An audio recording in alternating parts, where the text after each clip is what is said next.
ഈ പത്തനംതിട്ടയിലെ റോഡിന് കുറുകെ കെട്ടിയ കയറ് കഴുത്തിൽ കുരുങ്ങി ബൈക്ക് യാത്രികൻ മരിച്ച സംഭവത്തിൽ തൊഴിലാളികളുടെയും അറസ്റ്റ് ഇന്ന് രേഖപ്പെടുത്തിയേക്കും. അപകടം നടന്ന സ്ഥലത്ത് മാത്തൂരിൽ ഇപ്പോൾ അഭിലാൽ നിൽക്കുന്നുണ്ട്. അഭിലാൽ, ഈ കയറ് കെട്ടി അപകടമുണ്ടായ ആ സംഭവത്തിൽ ഇന്ന് കൂടുതൽ തൊഴിലാളികളെ അറസ്റ്റ് ചെയ്യുമെന്നാണല്ലോ ലഭിക്കുന്ന വിവരം. കേസുമായി ബന്ധപ്പെട്ട വിശദാംശങ്ങൾ എന്താണ്? പങ്കുവയ്ക്കൂ അഭിലാൽ.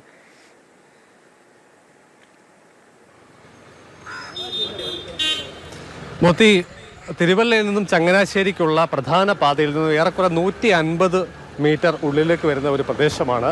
നമുക്കിപ്പോൾ ദൃശ്യങ്ങളിൽ കാണാം. ഇതേപോലെ തന്നെ ഇന്നലെ ഞായറാഴ്ചയാണെന്നതിനേക്കാൾ ഇത്രത്തോളം തിരക്ക് അനുഭവപ്പെടുന്നുണ്ടാവില്ല. പക്ഷേ ഭേദപ്പെട്ട അളവിൽ തന്നെ തിരക്കുള്ള ഒരു പ്രദേശമാണ്. കുറ്റപ്പുഴയിൽ നിന്നും മുത്തൂരിലേക്ക് എത്തിച്ചേരുന്ന പാതയാണ്. നമുക്ക് ഈ ദൃശ്യങ്ങളിൽ കാണുന്ന ഈ സ്ഥലം, ഓട്ടോറിക്ഷകളൊക്കെ തന്നെ പാർക്ക് ചെയ്തിരിക്കുന്ന ഈ ഭാഗത്താണ് കയർ കെട്ടി തിരിച്ചിരുന്നത്. ഈ കയർ കെട്ടി തിരിച്ചതിനേക്കാൾ ഏറെക്കുറെ 200 മീറ്റർ കൂടി ഉൾപ്രദേശത്തായിട്ടാണ് മരം വെട്ടുന്ന ജോലികളിൽ തൊഴിലാളികൾ ഏർപ്പെട്ടിരുന്നത്. ചുരുക്കത്തിൽ കുറ്റപ്പുഴ ഭാഗത്തു നിന്നും എത്തിച്ചേരുന്ന വാഹനങ്ങൾ നേരെ പോകാതെ ഇതുവഴി ഇടത് തിരിഞ്ഞ് പ്രധാന റോഡിലേക്ക് എത്തണമെന്ന് കാണിച്ചുകൊണ്ടാണ് ഈ മേഖലയിൽ കയറ് കെട്ടിത്തിരിച്ചിരുന്നത്. അങ്ങനെ പക്ഷേ ഇവിടെ മുന്നറിയിപ്പ് നൽകുന്നതിനോ മറ്റ് ഏതെങ്കിലും തരത്തിലുള്ള സൈൻ നൽകുന്നതിനോ ആരും ഉണ്ടായിരുന്നില്ല. അതാണ് അപകടത്തിലേക്ക് എത്തിച്ചേർന്നത്.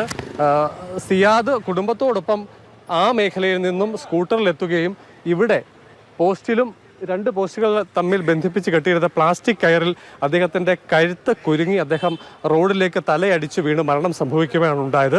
അദ്ദേഹത്തിൻ്റെ ഭാര്യ, 2 മക്കൾ എന്നിവർക്ക് സ്കൂട്ടറിൽ നിന്ന് വീണ് പരിക്കേറ്റിരുന്നു. അദ്ദേഹം ധരിച്ചിരുന്ന ഹെൽമറ്റ്, ഒപ്പം തന്നെ ചെരുപ്പ്, കുട്ടികളുടെ ഷൂസ് തുടങ്ങിയവ ഇവിടെ സൂക്ഷിച്ചിട്ടുണ്ട്.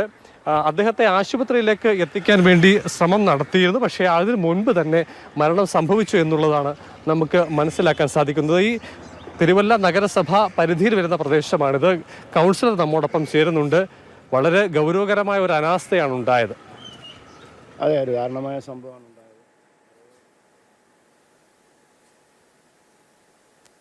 വേണ്ടുന്ന എല്ലാ നിർദ്ദേശങ്ങളും കൊടുത്തിട്ടുള്ള അപ്പം നഗരസഭയുടെ പൂർണ്ണ കരാറിൽ ഏർപ്പെട്ടിരുന്ന ആളാണ് അദ്ദേഹം.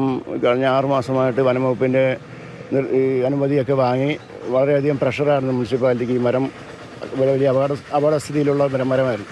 അപ്പം അവർ വ്യക്തമായി ആരോഗ്യവകുപ്പ് അതിന് വേണ്ടുന്ന നിർദ്ദേശങ്ങളൊക്കെ കൊടുത്തിട്ടാണ് കരാറുകാർ നിർത്തിയത്. രാവിലെ ഇവിടെ വടം കെട്ടിയിട്ട് അവിടെ ഒരാൾ നിൽപ്പുണ്ടായിരുന്നു. അതൊക്കെ കണ്ട് ബോധ്യപ്പെട്ട ഞങ്ങൾ പോയത്. അത് കഴിഞ്ഞിട്ടാണ് ഇത് ആരോ അഴിച്ചിടുകയോ ഒക്കെ ചെയ്യുന്നുണ്ടായിരുന്നു. അപ്പം ഇത് കുറേ മരച്ചില്ലയൊക്കെ ഈ കയറെ തൂക്കിയിട്ടുണ്ടായിരുന്നു. അങ്ങനെ ആർക്കും കണ്ടാൽ വ്യക്തമായി മനസ്സിലാകുമായിരുന്നു. പക്ഷെ പിന്നീട് ആരും ഇത് കണ്ടിട്ടില്ല. ഞങ്ങൾ ഈ അപകടകരമായ മരം മുറിക്കുന്ന സൈഡിലായിരുന്നു. കാരണം ഇവിടുന്ന് 200 മീറ്റർ മാറിയാണ് ഈ മരം മുറിക്കുന്നത്. അപ്പം വളരെ ഉയരത്തിലുള്ള ചാഞ്ഞ് നിൽക്കുന്ന ഒരു മരമാണ്, ഒരു മഴമരമാണ്. അത് ഞങ്ങൾ തന്നെ അത് പേടിച്ച് നിൽക്കുന്നത് അവിടെ. കാരണം ഈ വളരെ റിസ്കി സംഭവമായിരുന്നു. അപ്പോൾ ആ സംഭവത്തിൽ അവിടെ നിങ്ങൾ നിൽക്കുമ്പോഴാണ് ഇവിടെ ഇങ്ങനെ സംഭവം. ആരും കണ്ടിട്ടില്ല സംഭവം. അത് വളരെ ദാരുണമായിപ്പോയി. കരാറുകാരൻ പക്ഷേ ആ സമയത്ത് ഇവിടെ ആളില്ലാതെന്നാണ് പറയുന്നത്. കാരണം അയാൾ നിർത്തിയിരുന്ന ആൾ ഇവിടെ ഇല്ലായിരുന്നു എന്നാണ് പറയുന്നത്. പക്ഷേ ഈ സംഭവം നടക്കുമ്പോൾ കയർ അഴിഞ്ഞ് നടക്കണം എന്നൊന്നും നമുക്കറിയില്ല. ഇന്ന് അവിടെ നടക്കുമ്പോൾ കയർ ക്രോസ് ഇല്ല. കാരണം ഇത് ഞാൻ കിടന്ന കയറാണ് സംഭവം വന്നതെന്നുള്ളത് നമുക്ക് മനസ്സിലായി. അതാണ് എന്തായാലും ഒരു ചെറിയ അനാസ്ഥ, അശ്രദ്ധയും ഉണ്ടായിട്ടുണ്ട്. 6 പേരെയാണ് പോലീസ് കസ്റ്റഡി എടുത്തത്. അതിൽ കരാറുകാരനുണ്ട്, തൊഴിലാളികളുണ്ട്. നേരിട്ട് ഈ സംഭവവുമായി ബന്ധമുള്ള 3 പേർ പ്രതികളാകും എന്നുള്ളതാണ് മനസ്സിലാക്കുന്നത്. അതേസമയം തന്നെ കസ്റ്റഡി എടുക്കപ്പെട്ടുള്ള ഒരാളുടെ രക്തസമ്മർദ്ദം അധികരിച്ചതിനെ തുടർന്ന് അദ്ദേഹത്തെ വിദഗ്ധ ചികിത്സയ്ക്കായി കോട്ടയം മെഡിക്കൽ കോളേജ് ആശുപത്രിയിലേക്ക് കൊണ്ടുപോയിരിക്കുകയാണ്. ഈ ദൃശ്യങ്ങളിലുള്ള ഈ കവലയിലാണ് അപകടം ഉണ്ടാകുന്നത്. 100 മീറ്റർ പിന്നിട്ടാൽ മുത്തൂർ ഭദ്രകാളി ക്ഷേത്രമാണ്. അതിൻ്റെ വളപ്പ് കഴിഞ്ഞ് 100 മീറ്റർ കഴിയുമ്പോഴാണ് മരം മുറിച്ച ഭാഗം എത്തുന്നത്. ചുരുക്കത്തിൽ 200 മീറ്റർ അപ്പുറത്ത് മരം മുറിക്കുമ്പോൾ ആ ഭാഗത്തേക്ക് വാഹനം വരാതിരിക്കാൻ വേണ്ടി ഈ കവലയിൽ 2 പോസ്റ്റുകളെ ബന്ധിപ്പിച്ചുകൊണ്ടാണ് പ്ലാസ്റ്റിക് കയർ കെട്ടിയിരുന്നത്. എന്നാൽ അവിടെ മുന്നറിയിപ്പിന് ബോർഡുകളോ ഏതെങ്കിലും ജീവനക്കാരൻ നിന്ന് വാഹനങ്ങൾ വഴിതിരിച്ചു വിടാനുള്ള ശ്രമം ഉണ്ടായിട്ടില്ല. ചുരുക്കത്തിൽ പെട്ടെന്ന് എത്തുന്ന വാഹനയാത്രക്കാർക്ക് കയർ കാണാത്ത ഒരു സ്ഥിതിയാണ് ഉണ്ടായത്. അതാണ് അപകടത്തിലേക്ക് നയിച്ചത്. മരണമടഞ്ഞ യുവാവിന് 31 വയസ്സ് മാത്രമാണ് പ്രായം ഉണ്ടായിരുന്നത്. അദ്ദേഹത്തിൻ്റെ മൃതശരീരം തിരുവല്ലയിലെ സ്വകാര്യ ആശുപത്രി മോർച്ചറിയിലാണ് നിലവിലുള്ളത്.